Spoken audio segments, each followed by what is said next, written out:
Ser issegwu edizzjoni ta' Kellimni, il-podcast ta' gwida li hu miġjub lilkom minn Dacia Malta, KFC, Welby's Supermarket, Majoka Spas, Positive Parenting Malta, l-Awtorità għall-Ambjent u r-Risorsi.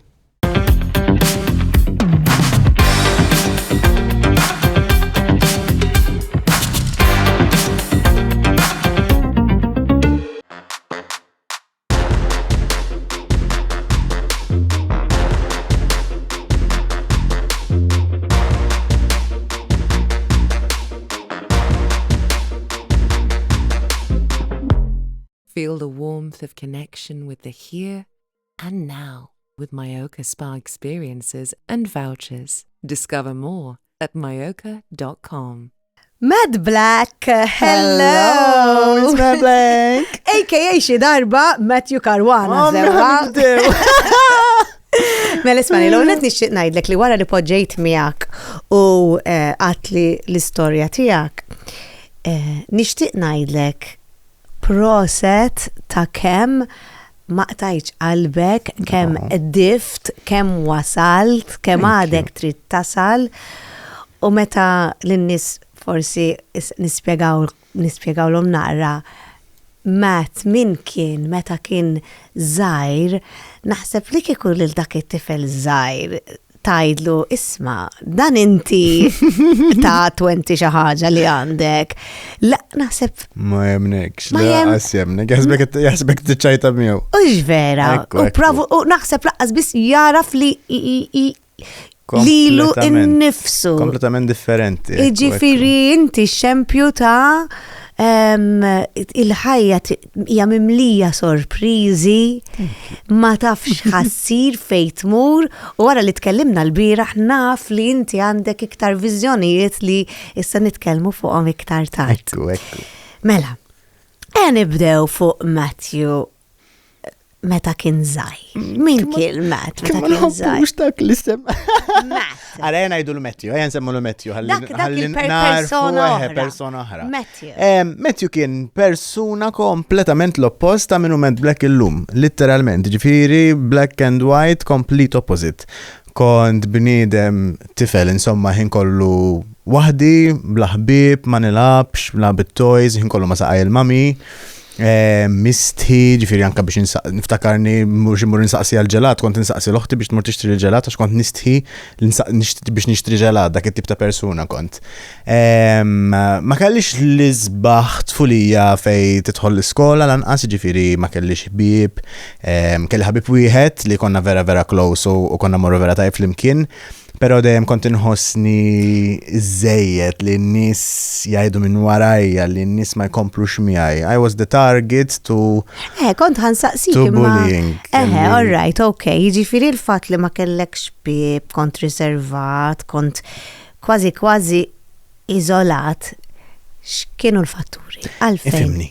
Kont toħxon, kont iffemminat u kont binnuċċali. Ġifiri. U bxarek. Bxari nokli. Bxarek Offa. Ġifiri kont naqra target tajjeb mux ħazin biex taxxaq dak iż-żmien nuċċali li jażlu li jom missiri kien propju ta' Harry Potter. Ma niftakarhom anki jiena. Li fil-verità jogħġbuni llum il-ġurnata ma fuq tifel żgħir boċċu bin-nokli. Tiegħi kien tal-plastik għax dak iż-żmien hekk kienu. Le tal-ħadid kien iktar kienu weġġani biex taxxa. Kelli wieħed tal-ħadid ukoll. Jiġifieri kont naqra target tajba biex ngħidu hekk għall-bullies. U kif qed ngħidlek kont persuna kwiet, kont misti, ġifieri I never used to fight back, so from the other perspective, being a bully, I was the easiest target possible, you know, like kelli fuq kollox mhux taqbad u taf li ma ħaduħu ġej lura kontrik, you know, sort of. Pero it was, ma nistax ngħid li kelli tfulija kera ta' ġifieri minn ħata familja dejjem, kull ħaġa li kelli bżonn sibta, u kont close ħafna mal-ġenituri u mal-familja. Pero dejjem ħassejtni maluq ġogaġġa jisni. Kemm fil-primarja, sekondarja. Fil-fatt fis-sekondarja kont naqra qar. Fil-sekondarja kont qar. Li ġrali kont biddilt l-iskola fil-Form 2, jiġifieri tħalt in the middle of the groups and the cliques that have F'nof already sena. formed f'nof sena, sena. bazzikament. Li fil-verità raġuni kienet biex nifranka l-bullying li kont naqla fil-van biex immur l-iskola l-oħra. Jaħas. Kienet xi ħaġa minn naħa tal-ġenituri tiegħi biex jippruvaw jgħinu jnaqsu. Iġifieri tant kien ikollok bullying, ma di ma niflaħiex tal-bullying jiena, tant kien ikollok bullying fuq il-van ukoll.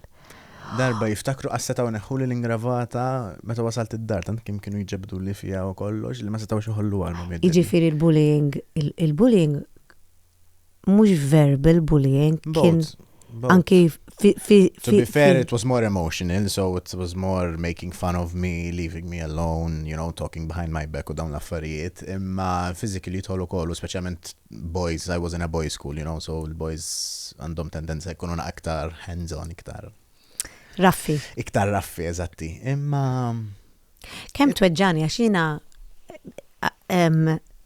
għandi boy tajjeb u l-bullying kien minimu ħafna, minimu kważi xejn. Jiġifieri nikkonsidra li l-nifsi laki ma jiena ħanitkellmu fuq il-mamma tiegħek li issa qiegħda għaddejja mit-challenges tagħha tajjeb, imma min jaf bħala anke missier ta' ġifieri. Min jaf l-inkwiet li fil-verità naħseb jgħaddu minnu. iktar kienet taffettwa lilhom milli lili. Iva. Għax isni minn dejjem kont dat tip ta' persuna li I take everything for what it is. Ta' kizmi ma kellix bib, I was like, okay, qed jitmejlu bija, jgħidu minn wara dari. It's not really going to affect me, if I don't take notice of it, it's not going to change anything. U kont ġifieri kien jirnexxi. I mean, I used to be fair, ma niftakar kważi xejn mill-iskola so it was like shut down, imma dik il-mod kif tipproteġi lilek innifsek. So naħseb fil-verità aktar kienet taffettwa l-om il-missieri li ovvjament jixtiequ l-aħjar tfal tagħhom u ovvjament tkun titrabbi tifel sew u kwiet u so mbagħad meta tibda tara lin-nies qed jużaw jabbużaw kważi pjuttost kienu jixtiequni inti jekk jgħidulek xi ħaġa tihom lura u jgħidulhom xi ħaġa lura, ma it was never in me. Kont preferi nħallihom jgħidu u jagħmlu minn wara dari mbagħad. Mela bidlulek l-iskola x'kellek il-bullying fuq il-van u ġabuk skola aktar viċin biex ineħħulek il-van. U spiċċajt iktar bullying dik l-iskola. Kont iktar mitluf hemmhekk, ġifieri mbagħad tibda tikber fleta wkoll so anka il-bullies ikunu iktar aware ta' x'inhu ma jagħmlu suppost taf kif so physically ħafna jonqos l-affarijiet, it becomes a bit more emotional mbagħad għax imbagħad tibda tifhem kif tista' tweġġa' aktar milli ġast tajt xi ħaġa biex tajda. Imma mbagħad it started getting better at the end of secondary school anka meta tażel is-suġġetti u tkun fl-istess klassi għal sentej wara xulxin, it helped u sibt il-ħbieb li għandi sallum il-ġurnata ġifieri għadni ħbieb magħhom minn hemmhekk kont sibthom taf kif. Imma xorta I was never me. Dak iż-żmien huma anke huma jafuni bħala persuna differenti. Ħadd ma dujajat li met jum fatti minn sħabi, tant kemm inbdilt bħala persuna, it's like a new different person nowadays. Fil-fatt qed naħseb qed ngħid jiġifieri ħbieb li kellek meta kont form 5. It's such an odd feeling, anke minn ħati għaj, biex li naraw, imma jien l-daw naf jew, tant kemm inħossni anke jien bħala persuna differenti. Li kienet dini oħra. Letteralment dini oħra. Infatti vera ma niftakar kważi xejn anke li semminit ta' teachers, per eżempju, ma niftakarx. Xi vera ma bifer m'għandix l-aqwa memorja tad-dinja sewwa. Imma partikolarment iż-żmien tal-iskola total blackout, ma niftakarx. Però meta mort is-sixth form. Yes, eżatt. Hemmhekk bdejt isek. It was a fresh start, għadd m'għandix iktar skużi, hawnhekk kulħadd ħajkun ġdid f'din l-iskola. It was literally a fresh start. U għat, ħadd ma jafni, it's time to be me. U mill-ewwel bdejt ġifieri my actual character finally came out u bdejt indaħħaq fi klassijiet jaħasra kien hemm naqra teachers kont naqbad naqra magħhom sewwa. Ma jinħobb ninki naqra mbagħad l-emmur. Ara naqra differenza. Yes. It was all a mental thing, I was like, this is new, this is fresh, nobody knows me, nobody has any expectations, it is time to set my standards. Imma għandek ir-reżiljenza wkoll ta' għaxem tfal oħra li ħajja forsi l-iskola li għaddejt minna jent titfinhom, jiena persona pozittiv ħafna, ġifieri kull ħaġa. Vera? kull ħaġa li jiġi fil-ħajja tista' tkun l-ar ħaġa fid-dinja, nemmen li dejjem hemm xi ħaġa pożittiva li tista' tuħu minnha u dejjem hemm angolu differenti li tista' tħares lejha is-sitwazzjoni.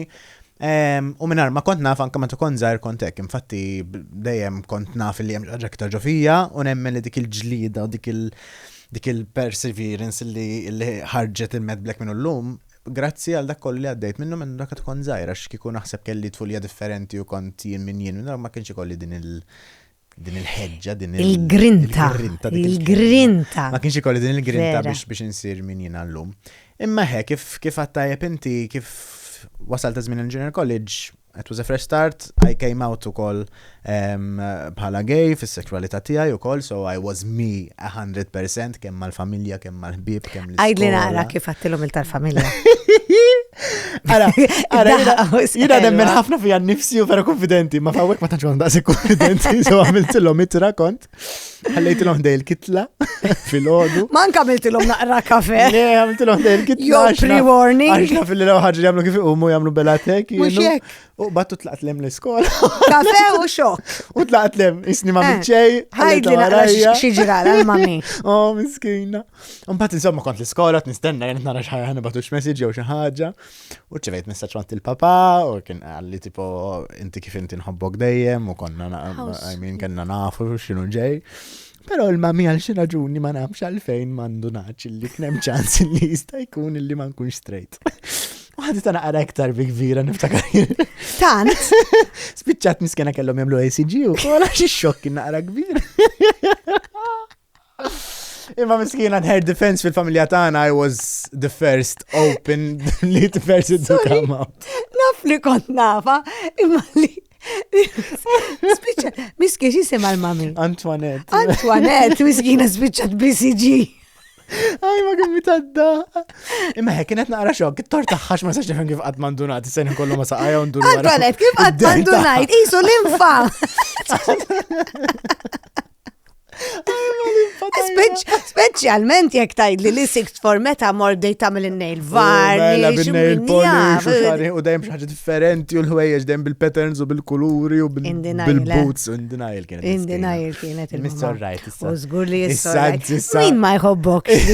Ma tistax ma tħobbok. Missa kal-komunità kif tara xi ħaġa tal-gays jew tal-LGBT somma rajta tik rajtu l-dak rajtom dawk jina. Iva ma rajtom. Iva ma naf. Mela, sadak iż-żmien inti kont kanta? Ne, I mean, mentu kon żgħar dejjem kelli l-fissazzjoni fil-Eurovision u fil-mużika. Okay. Però minnaħa ta' familja u l-ġenituri. Antoinette, dik tiġa giveaway. Eżatti. Fissat ta' Eurovision. Fissat Eurovision ta' 5 years old, I mean, come on, you know. Ma minn dejjem kelli il-ħajra tal-mużika u l-Eurovision u mużika in ġenerali. Però minnaħa ta' familja id-direzzjoni kienet iktar edukattiva, so kienu iktar jagħtu input u il-mami kienet headmistress. Il-mami kienet teacher, headmistress, so bla matrit kienet once a teacher, always a teacher, kemm l-iskola, kemm id-dar sewa.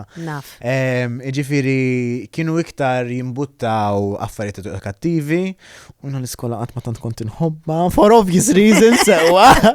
Imma kajna bħala persuna creative. Anka infatti kull darba li rrit nitgħallem strument dejjem batuni, ġifieri bdejt il-gitarra, bdejt il-pjano, bdejt id-drums, bdejt it-trumbetta, bdejt kważi anke l-violin. Wow. Imma mbagħad kif jibda t-teorija, I'm like, thank you very much, see you later. Igelfxek. I don't have it in me. It becomes like a job għalija. So, you know, I want to create, I do everything. Sallum il-ġurnata bil-widna, ġifieri I produce and I play with my ear only, ġifieri teorija ma naf xej.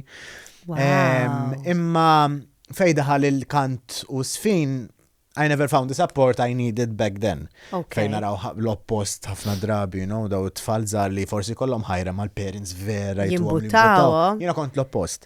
But again, nemmen għalfejn wasalt illum il-ġurnata għax rid naqdef jiena.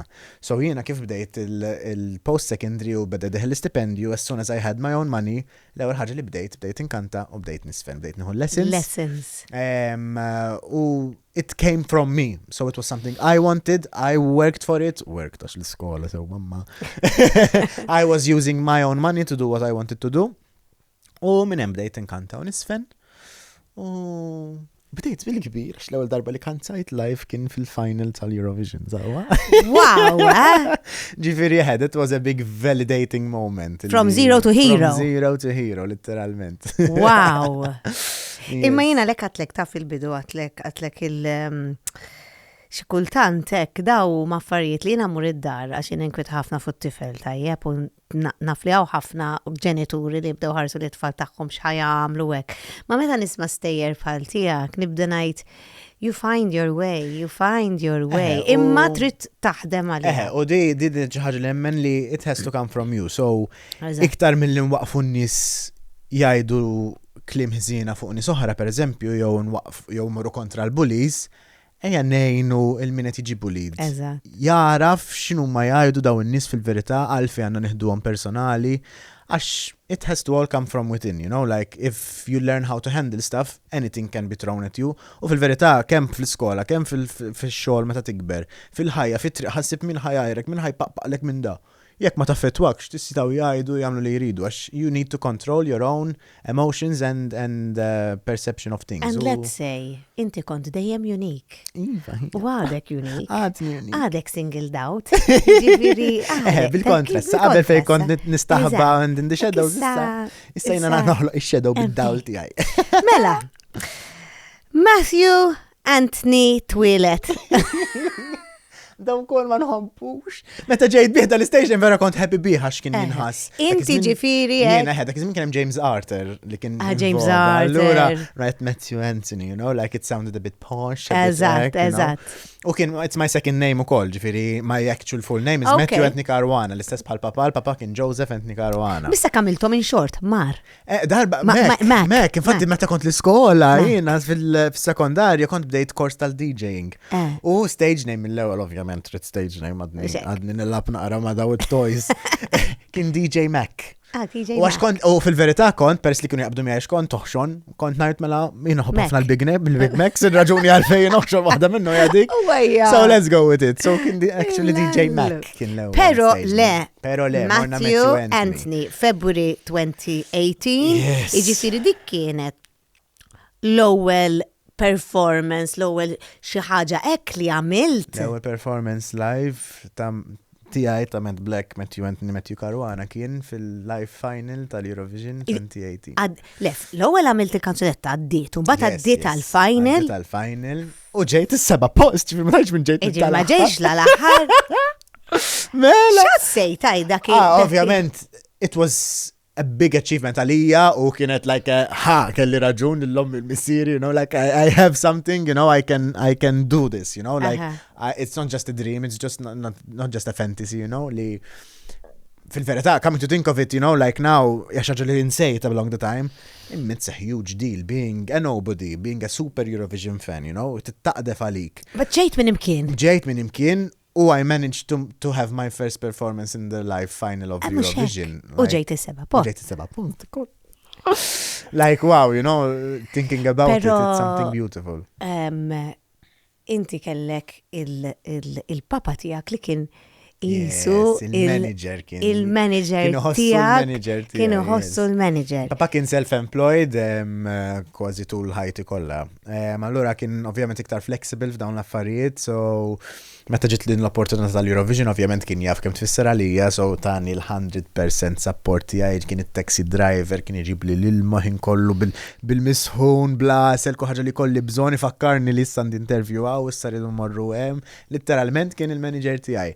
U kien li żbaħ naħseb moment illi stajt inqatta mal-papa, not knowing what is to come. Imma it was a beautiful moment. Vera kien moment sabiħ ħafna. Għax fil-fatt. Yes, kien one of the last positive moments mal-papa għax without even knowing through all of this journey kien diġa marid bil-kanċer, kien diġa avvanzat, ma kienx jaf xej. That night in February Eurovision, and his diagnosis was 1st of May.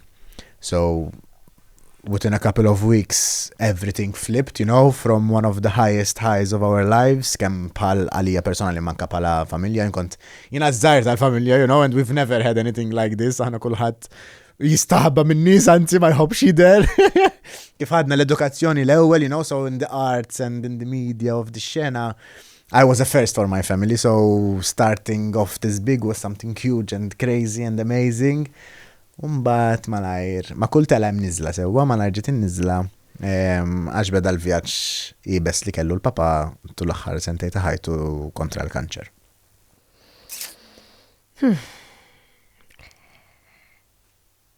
Issa, in the meantime, waqt li il-papa kien qed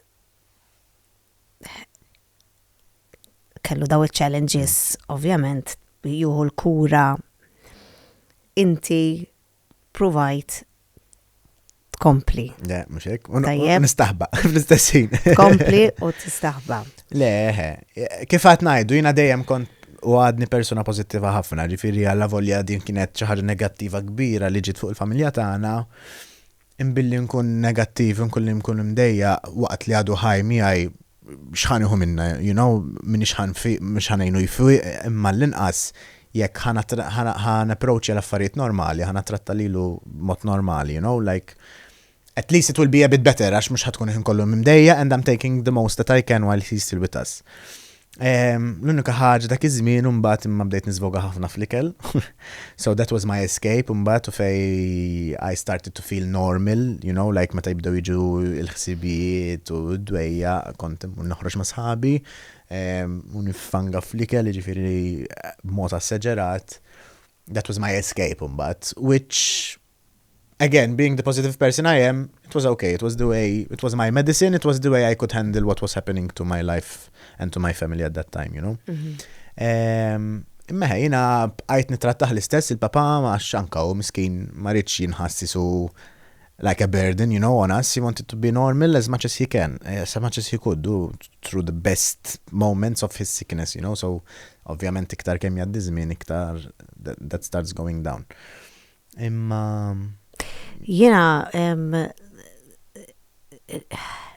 li taf li xaħat li vera tħobb kollu dak ticking time bomb ġo fih u emminni laqqas naf kif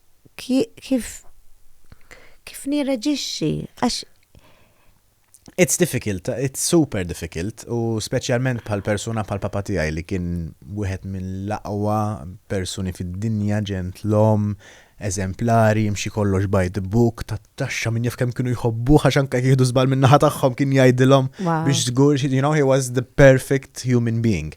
So mbagħad tibda tgħid possibbli minn tant nies, minn tant, you know, this person has to suffer. Kemm kellu żmien? 62. Ġifieri kien diagnosed ta' 60.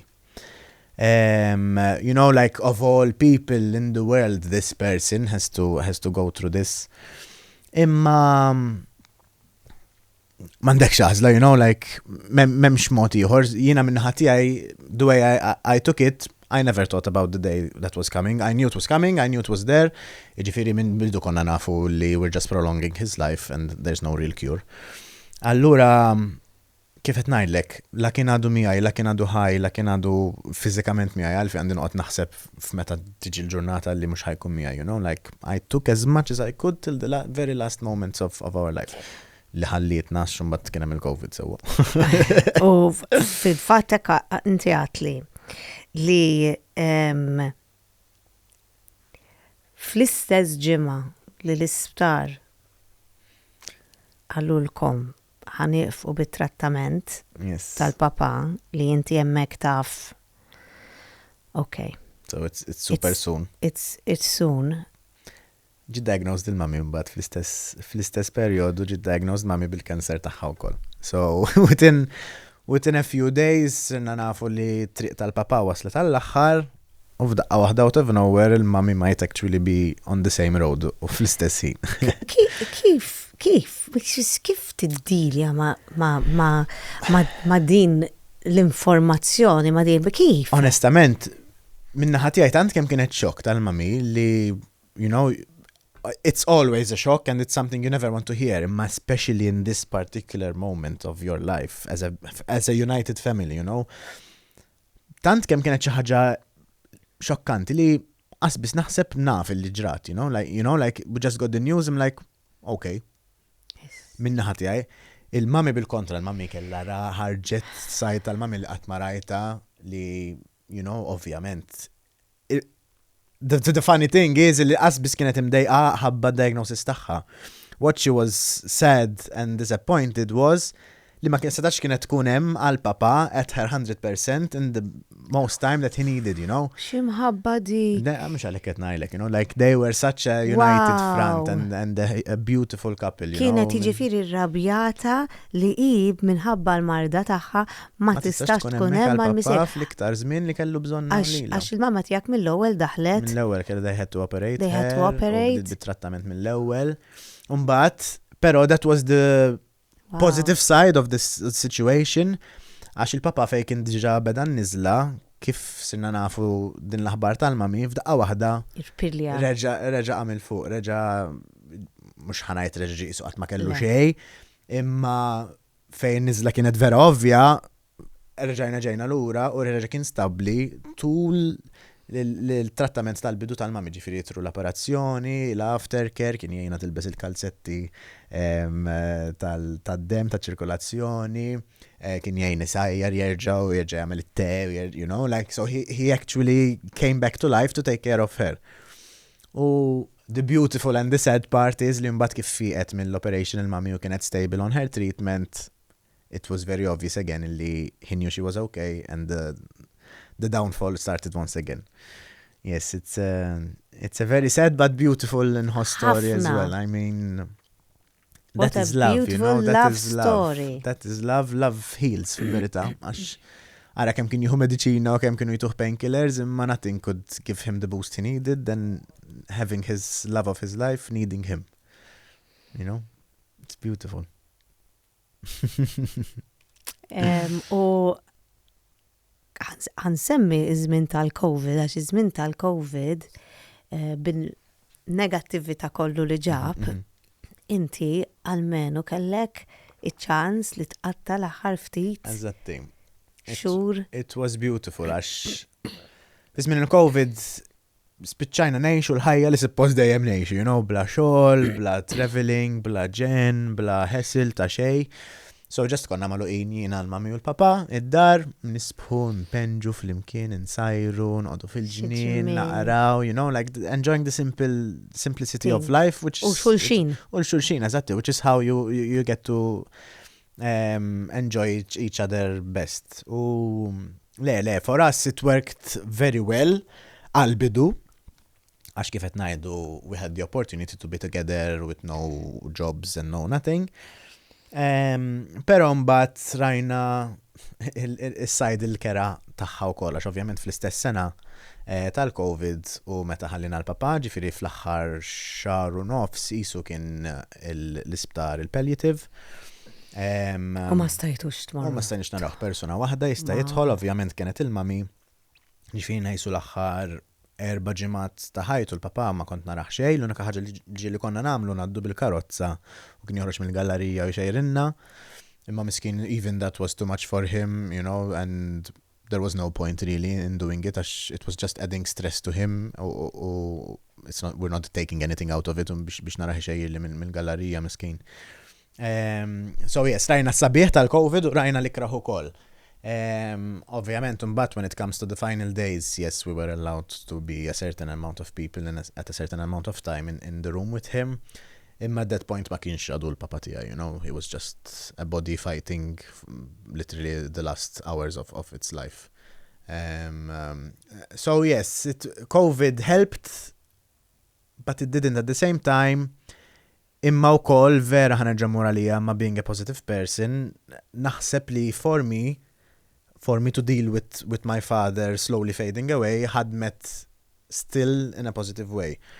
Għax fl-axħar ġimgħat u mal-aktar ġimgħat u ġranet illi tbiddel il-papa u marlura u tbatija, literalment he was a body inflating and just being pumped with medicine, you know. So at least I didn't get to see that part, you know, I didn't get to see that side. Jina ftakartu meta daħaltu l-isptar, ħattu jina stess l-isptar. Kien għadu l-papa kif nafu u zammejt dik l-image, ovvjament mbagħad fis-sodda kollox differenti, imma l-inqas the last few moments u anka minnaħat jew ma kienx iridna naraw hekk u U kien jgħidilna it's not fair x'aħna nagħmlulu as in li giving him the treatment, the palliative treatment, because it was prolonging his suffering fil-verità. Miskina il-head of palliative kien jgħidilha mhux fair x'intamilli mhux fair x'intamluli. Papa tiegħek fil-fatt jaqbel ħafna mal-eutanazja. Dak iż-żmien ma tistax sakemm you're actually in it, you can't really understand why it's important. I mean, persuna muġuħ is not being himself, is not offering anything to his surroundings, tant kien mġuħ miskin u pumped with drugs, he wasn't even himself, L-aħħar ftit ġranet id-dar, għazbis kien jorqot maħna, kien jippassiġġa fuq it-tarazzin, jorqot fuq bandla barra, distinct himself, ovvjament id-drogi bħal mandom it-tajjeb tagħhom, mandom il-ħażin tagħhom, So da spiċċa, just to make him live longer, it changed him into a different person, which he never was, So, l-eutanazja hija xi ħaġa kbira li fil-verità bħal ma ngħidu dejjem li għandek id-dritt tal-ħajja tiegħek innifsek, l-eutanazja għandha tiġi minn persuna fiha nnifisha u jekk da il-persuna huwa qed ibati u ma tieħu xejn u taf illi m'hemmx kura sewwa, so this is just prolonging the life. What is life if you're in a bed being pumped with medicine, Is it life? Are you living? Wellbees.mt, your favourite online supermarket. Free delivery on orders of €65 or more.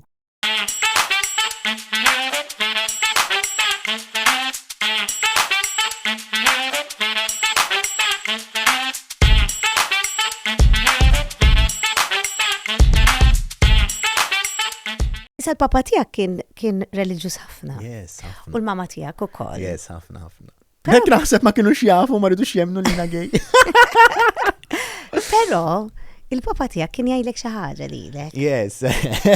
Mela jiena ma tantx kont persuna illi nemmen f'reliġjon jew f'xi ħaġa kbar minna, kont persuna li nemmen ħafna fix-xjenza. U li jekk m'għandix ateist. Kont ateist, jekk m'għandix fatti qudiemi li jagħmlu sens, minix ħanemmina tipo. So ma tantx kont reliġjuż daqskemm xtaquni u daqskemm kienu huma ovvjament. Allura l-papa dejjem kien jgħidli li meta jmut, jasab biex jmut ħajġi tini sinjal bħala farfet, u għalhekk għandna il-frifet kullum kien, biex iġelni nemmen. Okay, deal on, like. Imma it's funny għax il-reliġjon li jemmen fiha l-papa tiegħek hija. Imma xjaf li I needed proof, I want to see something, like. Jien ħaniġi bħala farfet. So kien jaf li in the spiritual world. Il-frifet, għax sissa naf li studjajta in the spiritual world, jek tmur taqra a butterfly li jiġi ħdejk hekk huwa ġeneralment spiritu. U laqqasin, ġifi dak iż-żmien. Imma llum taf. Illum żgur li naf. Li farfet. U ħanajdlek għalfejn naf ukoll. Għax mela ftit wara li ħannina l-papa, ovvjament life goes on, bdejt xogħol ġdid jiena u kelli l-opportunità illi nixtri l-ewwel post tiegħi. U għadna still in COVID time, so iltqajna l-kuġini bil-karozza separati tagħna, iltqajna ġewwa għalqa u bqajna fil-karozzi tagħna. U qed ngħidilhom jiena li tipo vera tiġu l-affarijiet ta' blaħsieb, like da xogħol qabatu ġi u bis-saħħa tax-xogħol li nexxin inħu loan u xtajt dan il-post u vera, u I'm explaining x'inhu jiġri u kollox. F'dan il-mument eżatt jinżel farfet u jidħol fil-karozza tiegħi jillendja fuq id-dashboard u jieqaf dead in my face ħares lejja.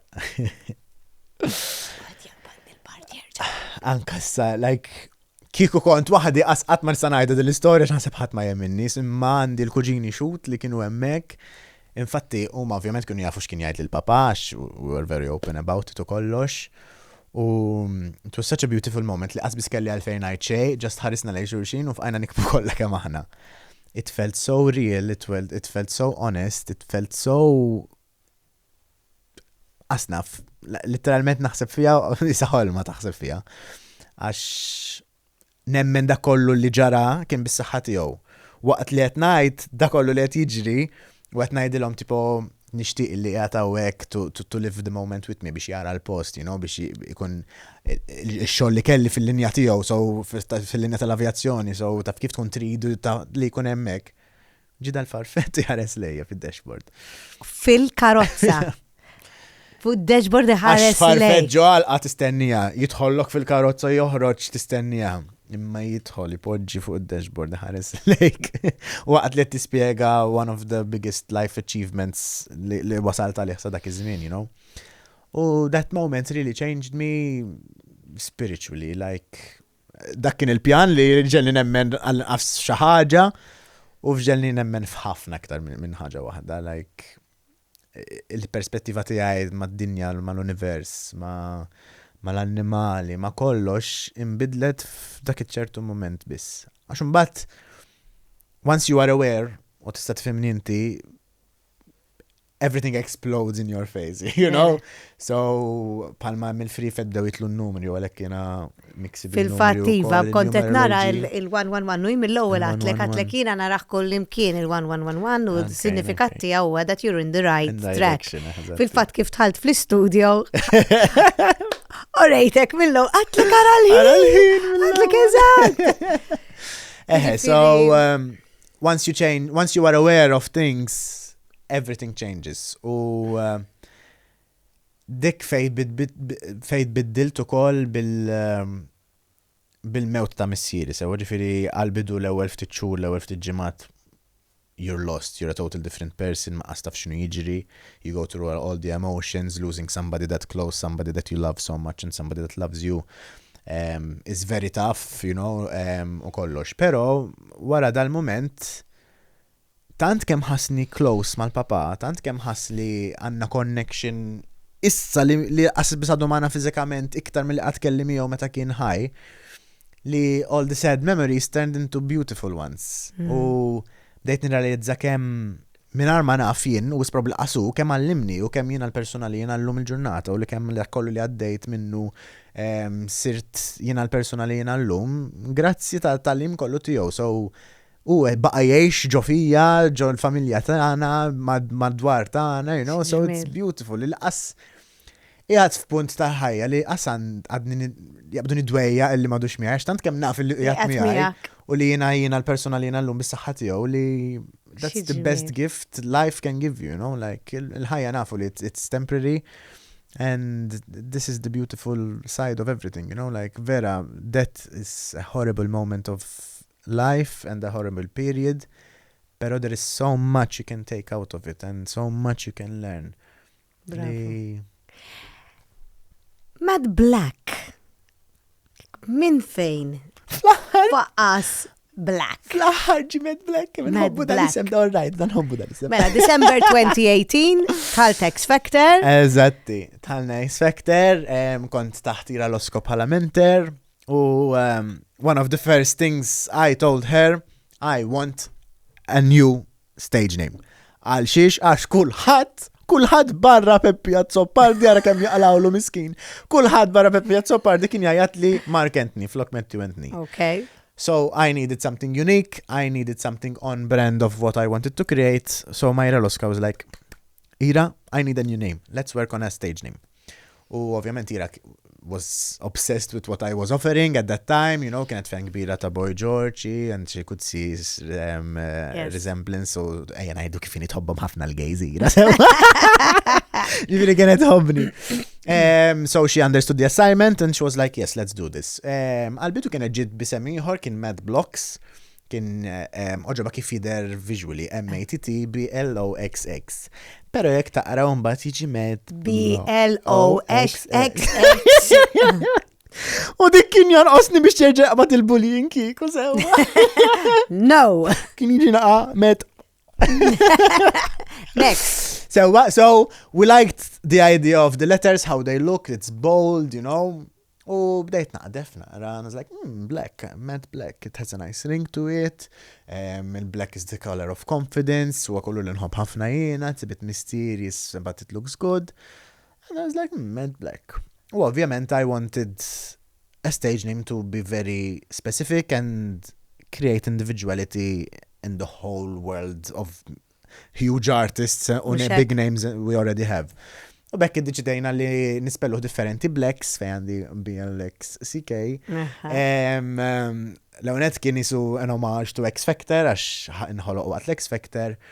Immanka kif jiġi der jisu naqra Roman numbers, there's only one person that spells it this way, sissa walla ħarisu kien hemm ieħor. So once you type Matt Black in the way that you spell it, nitlajna biss. Inti biss. U hekk fl-aħħar sibna stage name illi ħadem u qabad u mhux tal-li qabad sew tal-li issa anke my personal life kulħadd jafni bħala Matt Black. Black is good. So Matthew Caruana bye ciao bye. Kif jgħid li xi ħadd Matthew I'm like sorry min? Ġili anka l-familjari, ġili anka ma toħroġilhomx, ma se toħroġhom Matthew like Matthew minu, like Matthew's here. Matt Black, u Matt Black siħe. Anka meta jisaqsuni tal-kafe, biex jismek nillom Matt Black. Mux Matt bis, Matt Black. U inti, pala Matt Black, umbat, you went on this journey, tajjeb, għax kellek X Factor, għamilta sal-Six Chair Challenge, erġajt ħalt X Factor, Judges Houses. Għamilta sa Judges Houses u għamilta kont naqra upset għax naf li għatli li di kienet verament int. L-ewwel sena ta' X Factor għazbis ħatta daqseg bi kbira x'kont għadni qed niskopri li nifsi min jiena mużikalment sewwa. Però it-tieni sena ħatta naqra aktar bi kbira għal dak il-fatt li għadek kif inti li kont fl-aħħar sibt minnu Matt Black, sibt xinu il-ħost tiegħi, sibt xinu x'ħajamilni differenti mill-acts l-oħra, u fl-istess ħin kont qed niproduċi d-diski tiegħi stess ukoll, ġifieri l-vorrek kont qed inkanta covers, kont qed niproduċihom jiena bil-mod ta' kif nixtieq li jkun il-ħost tiegħi. So season 2 li ħadsem kien naqra aktar stallet kif maddejġa live shows.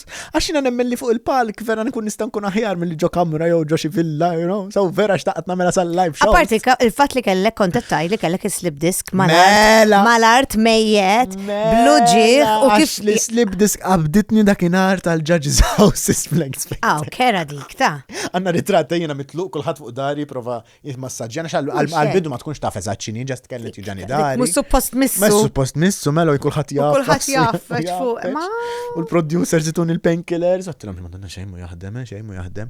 Kelli nkun mitluq li t-tram mal-art, għax transition hija l-art, ġifir inti from lying to sitting to standing, għax inti fejem il-joints. Allora kont nkun mitluq mal-artek, jedu li met inti misti, post, I'm like, okay, jiġi kullħat jiprofa għajjimni, ħan bil-wifqa, rolling, tlaqna, all right, let's go. Imma ħagġa tal-iskantamenti, illi u dak kif żmien kont naħseb mela kien fini jiktom mhux ovvja mhux ma jtuni slip disk. Imma ħaġa tal-iskantament kif kien jiġi l-ħin biex actually inkanta u I give my performance jisu m'għandi xejn. L-adrenalina hija waħda mill-isbaħ fenomeni tal-bniedem, ġifieri inkredibbli għax litteralment inkanta, right, thank you, mmur nimxi lura ġol kamra u daqshekk, niġġammja. Incredible. Mela.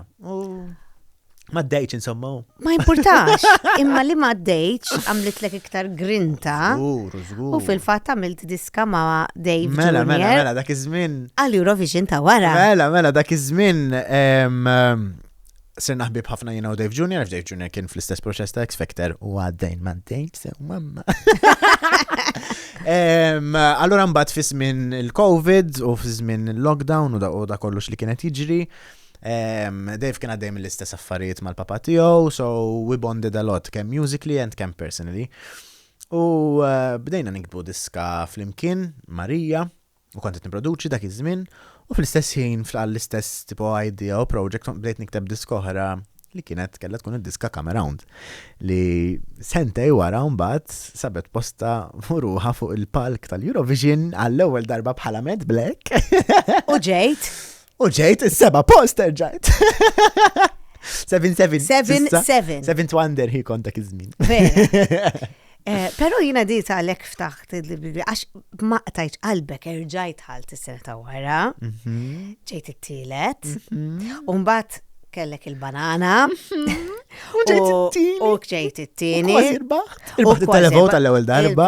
Meta ġejt it-tielet irbaħt il-jury vote għall-ewwel darba. That was a mind-blowing moment li jiena, as a fan of Eurovision, as a nobody trying to be somebody, biex actually irbaħt il-jury votes, I'm like, wow, actually, għal-bidu ġas kont nħu sem biex I portray myself as an artist, biex ikolli il-momenti għaj fuq il-palk.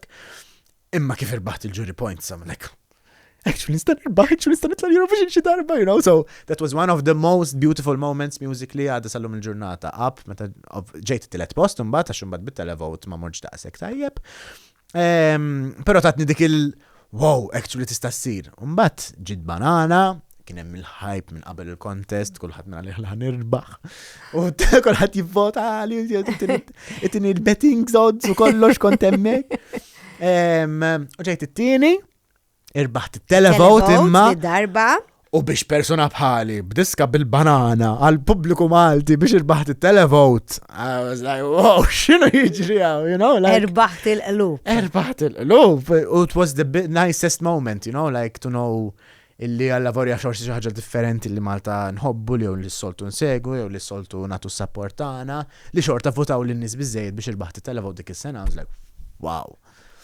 Issa, fast forward naqra għax qed jgħaddi l-ħin u qed jaffas il-ħin. Inti deċidejt mur Londra. Yes. Hemmhekk inti għamilt il-weight loss journey Eżatti. tiegħek. Għaxina kollox bikbir nagħmel sew ġifieri. Fil-bidu tax-xahar għamilt il-gastric sleeve u fl-aħħar tax-xahar tlaqt ngħix Londra rasi. Go big or go home jgħidu. Dejjem. Irrealizzajt ukoll li għandek talent għal-kidba, għax fil-fat ktibt il-kanzunetta l-Lablab. Ekku, ġifiri. Stefan li vera marret tajjeb u kollu ewwel darba li għadda għal-final kienet bil-kanzunetta tijak. Pero waqt li kont jgħat Londra, inti il-mama. Ekku, ma taqafx hemm l-istorja.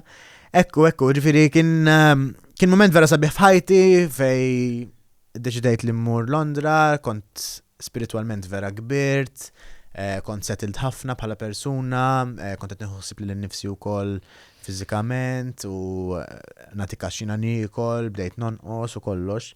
Il-mammi kienet ovvjament għadha għaddejja bit-trattament minn żmien il-papa, però kienet dejjem stabbli.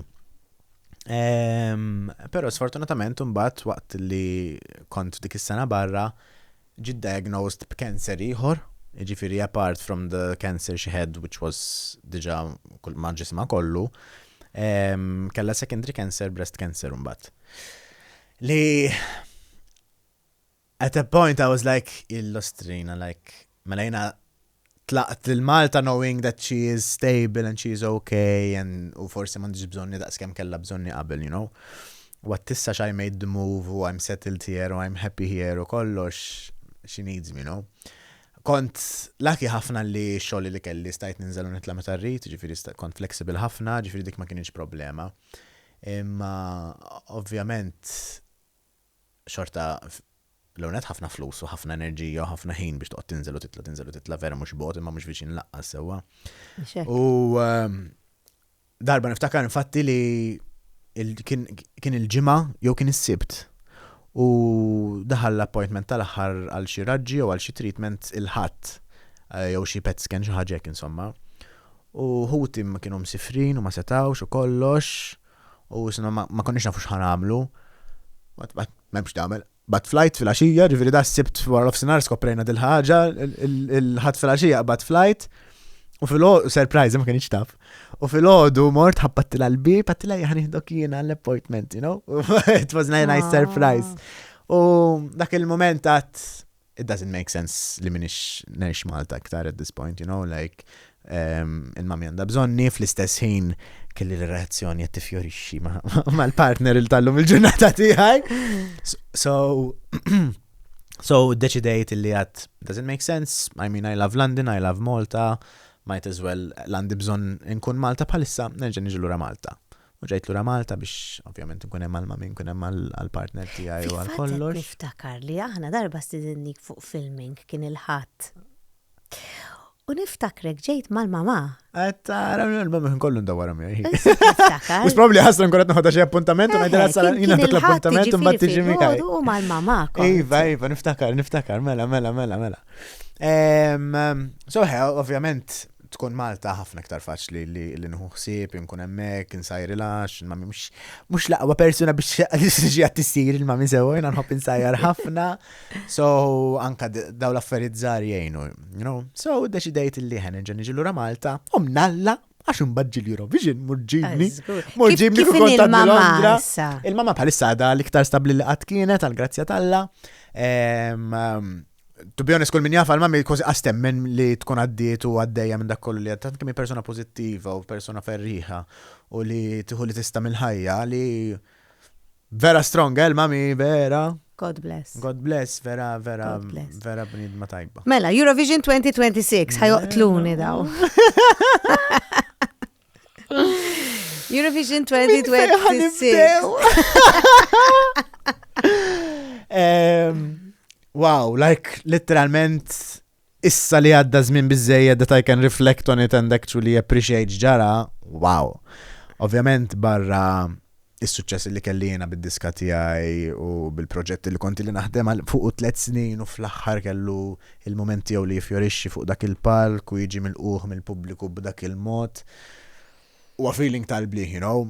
Pero barra dak kollu kien għaddej il-fatt li kelli 3 diski oħra li jagħmlu għal-finali bħala awtur. Mela, ħan ispjegaw, kellek diski oħra, ġvinti ktibt. Jiena ktibt 4 diski fl-aħħar. 4 diski. Mela diska tiegħek. tiegħek. The Flute Ejja Jaħdejja law by Men's Black. Li ġiet it-tieni post. Fit-tielet post ġi Mikael Bartolo Kirkop bid-diska My Sweet Angel illi kont wieħed minn kittiba jiena wkoll. Fir-raba post ġi Mark Anthony Bartolo bid-diska Momenti Sbieħ li ktibt jiena wkoll. U fis-seba post ġiet Emma Vella bid-diska Achikuku Don't Think About It illi ktibta jiena wkoll. Iġifieri vera. Wow. Għalhekk għatlek fil-bidu, qed ngħidlek jien mort id-dar u bqajt naħseb fik. U bdejt ngħid, wow, għax up. Yes. U jiena persuna li jekk għandi viżjoni nemmen xi ħaġa fiha jiena, ħanibqa' naħdem għaliha, ħalli ma tagħmel sens, ħalli forsi xi ħadd ieħor ma jifhimix jew ma jemminx fik jew ma jafdax fik. Fil-verità fil-ħajja m'għandek bżonn lil ħadd ħlif lilek innifsek. So jiena dejjem kelli viżjoni, dejjem kont naf li għandi x'noffri mod kreattiv, speċjalment fil-qasam tal-mużika. Namela minn qalbi għax ħaġa li nħobb li skoprejt dan l-aħħar sentej, speċjalment meta nikteb għal nies oħra, is-sodisfazzjoni li nieħu huwa pjuttost ferm ikbar milli meta nkanta u meta nagħti performance jiena bħala artist. Għaliex meta jnexxilek toħroq xi ħaġa għal xi ħadd ieħor u taraħ daqshekk kuntent u taf illi kieku ma kontx hemm inti ma kienx ħajoħroġ dan il-prodott għalih, huwa feeling tal-bliħ, you know? Sibt parti oħra kbira ta' Mad Black li naħseb il-qudiem ħajibqa' jiffjorixxi u jikber u jikber. U d-dedikazzjoni hija naħseb nerġgħu ngħid pjuttost iktar milli meta naħdem għal xi ħaġa lija x'anke fir-rehearsals tal-Eurovision tista' saqsi xut l-artisti u teams tagħhom dat li tal-oħra tad-diski tiegħi illi jiena kont hemmhekk għal kull rehearsal tagħhom, ġifieri tajt l-input tiegħi. Waqt li int qiegħed ukoll jiena qed tikkompeti. Qatt ma nħossni qed nikkompeti kontra n-nies, qed nikkompeti ġo kompetizzjoni billi noffri l-prodott tiegħi. Issa m'iniex ħanagħmel xi ħaġa biex inkun aħjar mill-ieħor jew biex nirbaħ il-ieħor, le, jiena ħanagħmel l-aħjar li nista' għall-proġett tiegħi, għall-prodott tiegħi. Jekk għandu jirbaħ, jekk m'għandux ma jirbaħx, kif ġara u ma ġara xejn. Għax imbilli tirbaħ u tiġi l-ewwel ma tfisser xejn, hemm ħafna aktar modi x'tirbaħ u xtieħu minn dawn l-esperjenzi. Jiġifieri qatt ma ħarist lejn nies lejn kompetizzjoni aħseb u ara jekk hu prodotti ħaj xi ħaġa li ktibt jiena kont parti mit-tim għalfejn għandi tafif, però kienet biża fil-bidu meta bdejt il-karriera tiegħi bħala awtur provokattiv. Kienet biża kont ngħid possibbli ħankun nista' nagħti l-100%, ħankun nista' nkun dedikat daqskemm inkun dedikat ħanejr, però vera xejn vera. Joħroġ mill-qalb. Jiena u inti nemmnu tajjeb li l-affarijiet meta jiġru ikun meant to be. U fil-fatt aħna tkellimna u għadna mnalla marbaħċ Għax inti wara li erbaħt u konti għatem fuq, spiċċajt l-isptar, spiċċajt ma tafx għandek. Kważi xarej marit. Marit, ma tistax tkanta, ma tistax titkellem, miġuħ, ġivek bdejna najdu kikur inti erbaħt l-Eurovision, jaħasra kont terbaħ u ma konċ tista tmur. Ma konċ nieħu. Iġifiri l-kbir għadu ġej. Dejjem għadu ġej, dak dejjem. Freddy qatt ma dejjem kellu raġun u dejjem għadu ġej il-kbir.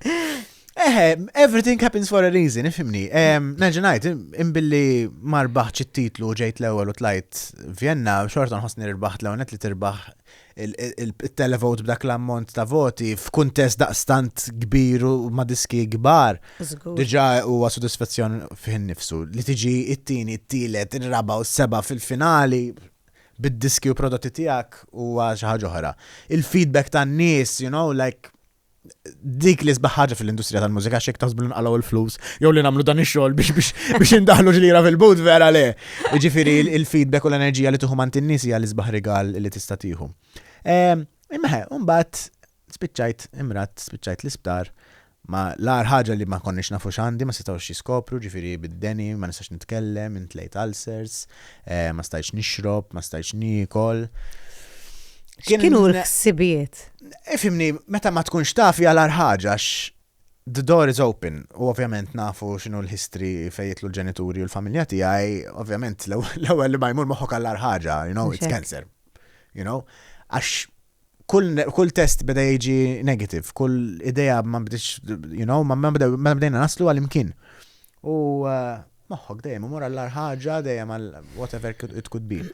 Għarsi talla ma kienx hekk, kienet type of virus li għadni nkarkar sallum il-ġurnata bieħu għatfadal l-snin, apparently, għax huwa chronic illi inti every now and then nikolli relapse tiegħu.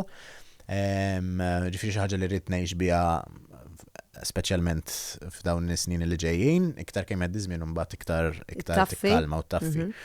Imma il-biża mbagħad kienet peress li huwa mal-vuċi u mal-vocal cords, jekk hux ħankun nista' nkanta u nkanta insomma nagħti l-performances li nagħti.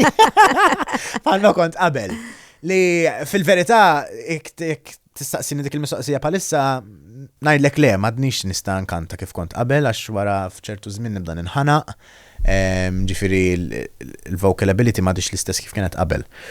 Għalissa imma taħseb li long term? Ma nafx, onestament I don't know. U jiena persuna li noħodha day by day, so inut li noqgħod naħseb x'jista' jiġri xarej sena u sentej oħra. Bħalissa naf illi m'għadux jitini daqskemm anke issa li nitkellmu nparlaw bdejt ninħanaq. Tibda tiġi ċertu ħanqa. Ma nafx ikux ġast il-proċess kemm jerġa' jiġi lura f'postu. I don't know. Imma it is what it is, useless to worry and stress about it. Forsi ħajkolli naqqas naqra gigs u ċertu performances minix ħankompli bihom ħabba din ir-raġuni, speċjalment ta' din is-sena x'qas irrid nagħmel ħsara li iżżid ma li diġà hemm li ġi waħdu. Wow, man, that is big ta'. Yes. Imma well done, ta' kif qed taffaċċa. Yes, m'hemmx tagħmel, I mean, nemmen everything happens for a reason. U nħoss li this is telling me to focus more on songwriting. Write for more people, do more for others, create as much as you can in this moment, I don't need to be performing and be in the spotlight, let's create, let's do what we can in this moment, but meta jekk ikolli ċans li nerġa' nagħti l-vuċi tiegħi jiena biet jekk le għandi portfolio ta' nies li jistgħu jagħmlu x-xogħol għalija. Ħanajdlek, jiena nispera li kull min qed jarana qed jieħu naqra a page from your book. Bitni nikteb ktieb, ara. Ejja, nikteb ktieb. Tara. Forsi naqla lura, ma Imma ngħidlek kif tirraġuna huwa kif suppost għandna nirraġunaw u ġvera. It's all coming from what I went through my life. Ġifieri all the negative moments of my life made me into this person I am today, which I get to enjoy anything in life, anke kiex ħaġa negattiva, ħansiblek xi ħaġa pożittiva bil-fors. Bravo, ħajkolli waqafa issa wek. Għax għanna ta' iktar fuq Ħadnilhom naqra ħin. Imma għadda naqra l-ħin. Jiena nawguralek, Thank you very Matt, much. li tkompli tikkrea u tagħmel għan-nies Maltin, barranin li tmur fuq dak il-farm li tant tixtieq tirtira fuq u mal-annimali għax hekk irid data. Hekk imur fuq farm joqgħod Simple life. Simple life. Nawguralek minn qalbi vera ħadd Thank you very pjaċir much. Tant ieħor. qabel ma titlaq Għajdli. Xan, dik xaħġa lija? mhux xi ħaġa. Xanna. Għawek għandi fwiħa, grazzi lil Taġbix Perfumery. Thank you. Grazzi Taġbix Perfumery. Mela, inti moving in, no? Iva. Moving in, mela. Għawek għanna vażun u Wow! għet najdek, very mad black. Wow, Very zomet nattiħ, podġiħem, mara, very mad black, grazzi lil Valletta Wow, Glass. xieġmil. Very mad black, proset minn għazlu. U għawek għandek trattament. Grazzi lil Majoka. Thank you, intom, thank you, Majoka. Għandek enerġija, Iva. which is so childlike and so playful li meta nikbru ninsewa di l-enerġija, Yes, yes. li l-enerġija li dejjem tibqa' magħna isna nitafġu ħafna bit-toqol tal-ħajja, ninkwetaw fuq affarijiet li ħasra m'għandniex għalfejn u ninsew din Is-sempliċità kollox. l-enerġija sabiħa tal-ħajja. L-iktar nis sempliċi, l-iktar nis Ferħanin? ferħanin. Vera. Kanna nkunu. Grazzi, Matt. Grazzi intom. Grazzi ħafna. U qabel nagħlaq nixtieq nirringrazzja lill-sponsors personali tiegħi il-Morgan għal-ħwejjeġ, il-Clint ta' Wed Studio, il-Tanja ta' Excels għal-makeup, lil-Dwifer u anki lil-Luxonas Asset. Grazzi.